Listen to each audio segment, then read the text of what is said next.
तो मैंने पहले भी कहा कि यह संबंध राष्ट्रभक्त और राम भक्त का है। जो जितना प्रखर राष्ट्रभक्त होगा उतना ही प्रखर राम भक्त होगा, और जो जितना राम विरोधी होगा उतना वह राष्ट्र विरोधी होगा। कांग्रेस का यह आचरण जो उसके द्वारा लगातार राम भक्तों का अपमान करके मर्यादा पुरुषोत्तम प्रभु श्री राम के बारे में इससे पहले भी कांग्रेस ने जिस प्रकार की टिप्पणियां की थी, उन सभी टिप्पणियों को ध्यान में रख करके अगर हम देखें तो उसका यह आचरण दिखाता है कि यह वास्तव में न केवल राम भक्तों का अपमान कर रहे हैं बल्कि हमारे सनातन राष्ट्र का भी अपमान कर रहे हैं। और कांग्रेस ने कभी कोई ऐसा अवसर नहीं छोड़ा, कांग्रेस हो या समाजवादी पार्टी, जब उन्होंने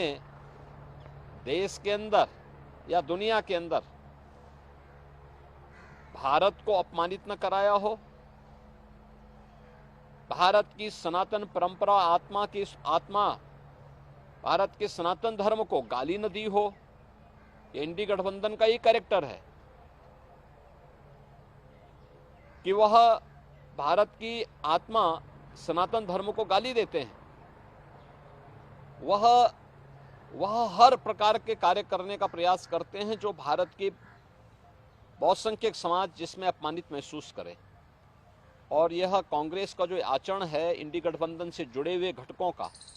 चाहे वह कांग्रेस हो, नेशनल कॉन्फ्रेंस हो, समाजवादी पार्टी हो, डीएमके हो, इन सब का जो ये आचरण है, यह आचरण न केवल निंदनीय है बल्कि देश का हर व्यक्ति, हर राम भक्त और हर राष्ट्र भक्त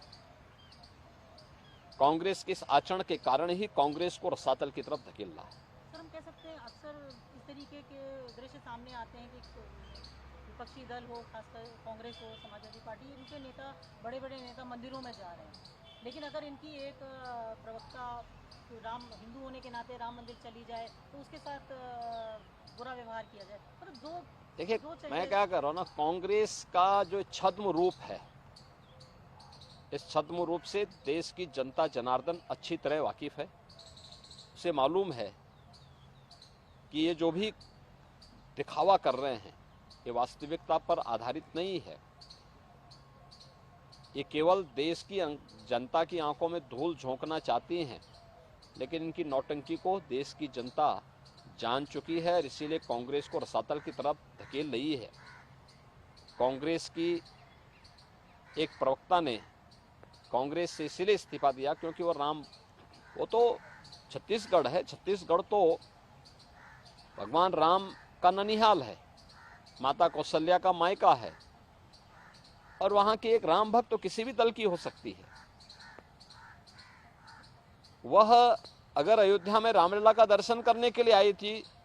इस आधार पर कांग्रेस के नेताओं के द्वारा उनका अपमान किया गया और इससे तंग आकर के उन्होंने कांग्रेस से इस्तीफा दिया। तो ये चीजें दिखती हैं कि कांग्रेस के डीएनए में रामद्रोह है, एसपी के डीएनए में रामद्रोह है, इंडी गठबंधन से जुड़े हुए लोगों के डीएनए में रामद्रोह है। और जो रामद्रोही है, भारत का कोई भी जागरूक नागरिक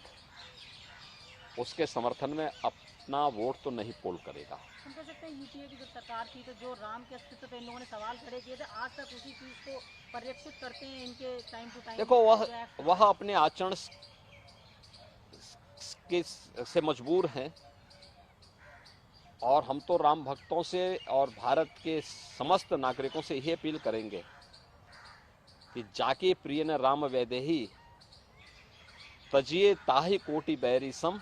यद्यपि परम स्नेही। कितना भी आपका वह स्नेही क्यों न हो, अगर वह राम विरोधी आचरण कर रहा है तो मान के चलिए वो राष्ट्र विरोधी आचरण भी कर रहा है, और इसलिए उसको कितना भी प्रिय क्यों न हो, उसको कोटि बैरी बैरी की तरह उसको त्याग दीजिए। यही देश के हित में भी है और राम भक्तों के हित में सर, हम कह सकते हैं कल तीसरे चरण का मतदान हो रहा है, जनता इस राम कांग्रेस की एक्टिविटीज जो है देश की जनता अवेयर है और देश की जनता उसके अनुसार अपना निर्णय भी ले रही है।